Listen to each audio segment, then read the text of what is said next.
it's Jen. Welcome back. So today for you, I have my results of my 5-star predictions. So just to kind of remind you in case you missed the video, Sarah from Sarah's Nightstand and Lindsay from Lindsay's Little Library, they have something they do called Bookless Thursday. And every Thursday they come up with some kind of prompt or reading topic, something where they recommend books to you with a fun topic. They choose the same category, the same prompt, whatever it is, and you get different book recommendations based on whatever that topic that week is on both their channels. And so it's so much fun, and they've been doing these 5-star prediction rounds. So they are picking booktubers to do it with them, and they chose me for this last round, and I had so much fun with it. This year they're also doing like a buzzword for each of these rounds, and so for this round the buzzword was the word 5. So we all came up with different prompts that have the word 5 related to them in some shape or form, and it was so much fun picking out these books. And so what I have for you today are the 3 books I chose, and were they 5 stars or were they not 5 stars? So to get started, the first prompt I chose for myself was 5 colors on the cover.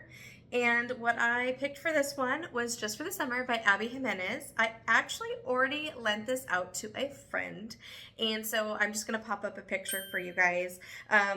But this was 5 stars. This also had 405 pages, so that was another fun thing. I kind of felt like cheating a little bit on picking this one because I've always given Abby Jimenez 5 stars, but I was anxious to read it and it fit, so I went with it, and I was so glad I did. 5-star read, 10 if I could give it 10. I love Justin and Emma's romance. I don't want to go into anything spoilery, but just know the premise of the book is we have 2 people who find that every time they break up with someone, that someone goes on to meet the love of their life, their soulmate, they get married, those kinds of things. So they decide to fake date to see if they can break the curse. And it's a little bit silly of a premise, but that's where the silliness ends, because this was such a sweet love story, you guys. It was so tender. I really loved all his dates he came up with for her. They were so fun. There was substance. There was some harder topics in this book. Both of them have something going on in their relationship with their mothers, which again I won't get into because I don't want to spoil anything. So you have that substance in there, but the romance was good. I really enjoyed Emma's relationship with her best friend, who she travels with to different places. And also Abby Jimenez throws in these little breadcrumbs and connections between characters from her different books. Nothing that has to be read in order, but if you know, you know, there's breadcrumbs in it, and I got such a kick out of what she did with this one. So that was really cool too.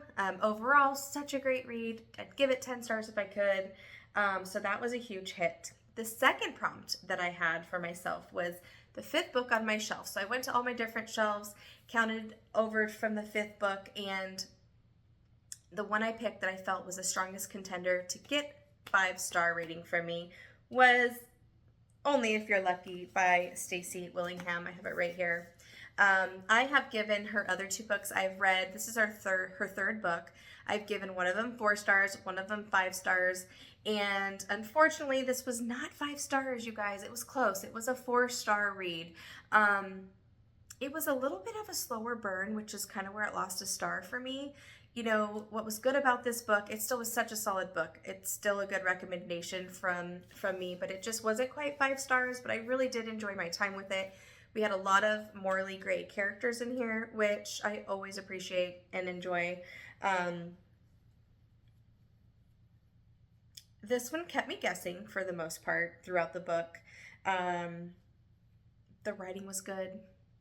The plot was good. Like there was nothing wrong with this book. It just was missing a little something to be a 5-star thriller for me, but still really enjoyed it. So this one, again, you're following 4 different friends: Margot, Sloane, Nicole, and Lucy, and they are college roommates, and someone in a frat next to them gets murdered, and that's the premise of the story. So overall it was good. It just wasn't quite 5 stars. And then the last book, I was kind of having a hard time figuring out what to pick, and I remembered I pre-ordered this book by Corland, Five Broken Blades. So it has 5 in the title, obviously. This also has 512 pages, and it was published in May, which is the 5th month. So to me, I was like, okay, that's the universe telling me to pick this book and to read it. So I did. And this one was not 5 stars either. Still a really solid book. This one, I honestly, 4.5 stars. Obviously, Abby Jimenez was my favorite of this 3 books, then this one, then the Stacy Willingham one. So this was a really good book. I actually feel like the second one, I'm not sure if it's going to be a trilogy or duology, but the next book that's coming out, I have a feeling that one might be 5 stars for me, has higher potential. This one was a debut novel, and it kind of read like a debut novel.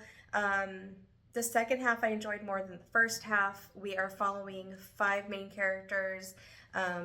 All of them, you know, they're lying about something, which isn't a spoiler. It's in the jacket. It's a beautiful book, by the way. But yeah, you're following 5 different killers, and they all are trying to get the crown of a ruthless, horrible ruler. And it's fantasy. You got a little love story in here, which was just okay for me. But overall, yeah, it just wasn't 5 stars. I had a hard time kind of following all the different POVs in the beginning. Obviously, I caught on. You know, everyone is lying about something. You're not sure what. But like I said, it just had a slower start for me. Enjoyed the second half. There were some twists that were good. They weren't like jaw-dropping good to me, but enough of a twist to make me anticipate book 2. So, not bad for a debut, not quite 5 stars. I will pick up the second book in this series though, because it did end where I need to know what's going to happen to these characters. So, overall, not too bad. 1 5, 2 4-star books. I had so much fun. Thank you again, Lindsay and Sarah, for including me. Hope to do another one next year if you guys continue to do this. This was so much fun. And yeah. I hope everyone has a great rest of their day. Thanks again for taking time out of your busy schedules to watch my video, and happy reading. I'll see you in the next one. Bye.